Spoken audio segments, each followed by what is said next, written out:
Bitcoin is the smallest government in the world, and I can prove it. 3 Thinkers and the Absurdity of the Social Contract. Bitcoin is the smallest government in the world. That statement, first provoked by Giacomo Ametrano and expanded by Giacomo Ametrano, isn't a metaphor. It's a technical definition disguised as a paradox. Every government, at its most basic level, is a system of rules enforced over a population.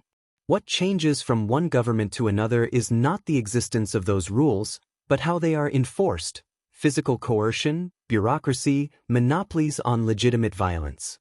Bitcoin does exactly the same thing. It enforces rules with absolute precision over a global population of participants, but replaces coercive institutions with verifiable mathematics. There is no army enforcing the 21 million supply cap. No institution defending it. No politician promising to preserve it. The limit simply exists. And any attempt to violate it is rejected by the network automatically. No appeals, no negotiations, no exceptions. What makes Bitcoin the smallest government in the world is not its scale. It's its density.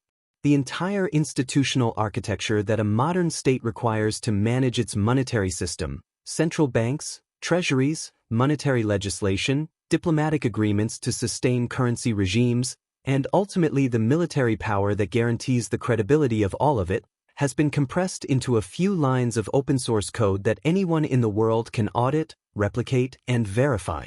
But the more precise formulation goes even further. Bitcoin is not merely the smallest government in the world. It is the first government in history with rules but no rulers, and enforcement without violence. To understand the weight of that statement, we need to examine what every other government in history required in order to attempt the same thing. The history of enforcement is the history of an ever-growing cost. The Roman Empire needed permanent legions to make conquered territories obey Roman law. 18th century Britain required the world's most powerful navy to ensure global trade followed the rules of London. 20th century America built 12 carrier strike groups to guarantee that global oil would be denominated in dollars, and that Washington would remain the ultimate authority behind any major economic dispute. Across every generation, the mechanism used to finance this system remained fundamentally the same. Control the money. Whoever controls money defines the rules. Whoever defines the rules needs an army to defend them. And whoever commands an army can always print the money necessary to sustain it. The stationary bandit didn't need Hobbes in order to exist. By the time Thomas Hobbes formulated in the 17th century, the argument that human agreements would collapse into a war of all against all without a sovereign capable of imposing real consequences, monopolies of violence had already existed for thousands of years. Empires, kingdoms, and city-states did not require philosophical justification to rule. What Hobbes provided was not a theory. It was an alibi. In Hobbes' framework, the Leviathan was not an open political choice available for debate. It was a structural necessity supposedly derived from human nature itself. And that transformation mattered. Because once coercion became framed as protection, taxation became framed as security, and monopolized violence became reframed as a social contract. John Locke refined the alibi through the language of consent.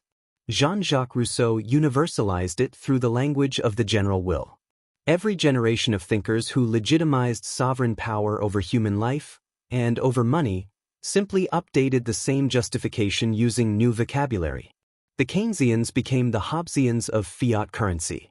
Where Hobbes justified the monopoly of physical violence, Keynes justified the monopoly of monetary manipulation.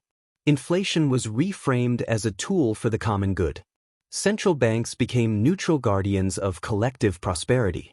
But Ludwig von Mises demonstrated that voluntary cooperation was not only possible without sovereign supervision, it was the only sustainable foundation for any complex economic order.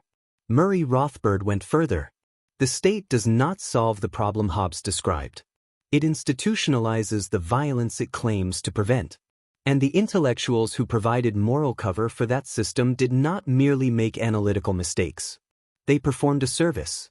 The theoretical refutation already existed. What humanity lacked was a practical one.